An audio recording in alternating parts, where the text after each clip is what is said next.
house fire. All alone, you're struggling to breathe, you see no way out. You can hear sirens in the distance, but it's too late, and the room keeps getting darker. Then bam, you're awake in your bed, safe and sound. For numerous people, this may sound like a horrible nightmare, but in reality, this is the life of a firefighter struggling with post-traumatic stress disorder, also known as PTSD. For a vast amount of people, PTSD is something commonly associated with military personnel. Yet many are hesitant to acknowledge the rapidly growing number of first responders, specifically firefighters, who have this disorder.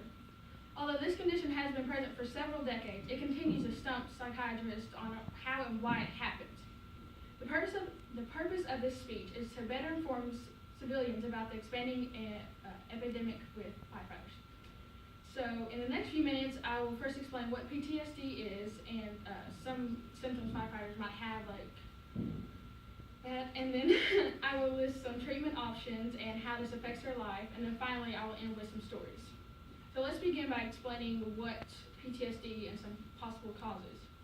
So according to Rana Parek, post-traumatic stress disorder is a clinically diagnosed condition that occurs in people who have experienced or witnessed a traumatic event. So there are numerous potential causes for this disorder in firefighters, according to the U.S. National Library of Medicine. Some include witnessing death, seeing gruesome injuries, or losing a coworker on the scene, also getting trapped in a burning building. Some symptoms to watch out for is avoidance, like avoiding large crowds, not wanting to go in a car, or public speaking. They also might have like drastic mental state differences, like they might be more aggressive, anxiety, depressed, even suicidal. So since we know some possible causes and symptoms to look out for, we can now investigate why and how this like affects their life and some treatment options.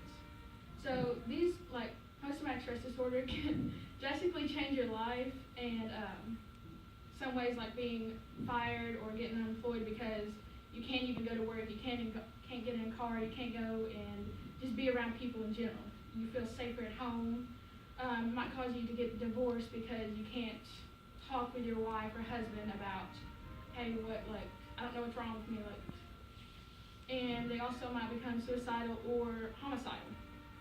Some treatment option is therapy or just medication, but sometimes it doesn't even work. So as we know some symptoms and unwanted effects on their life, we'll have some stories about firefighters that have experienced or have had PTSD. So in previous years, there's been a firefighter. He was in a car wreck, and next to him was a friend, and he was severely injured and dead on scene.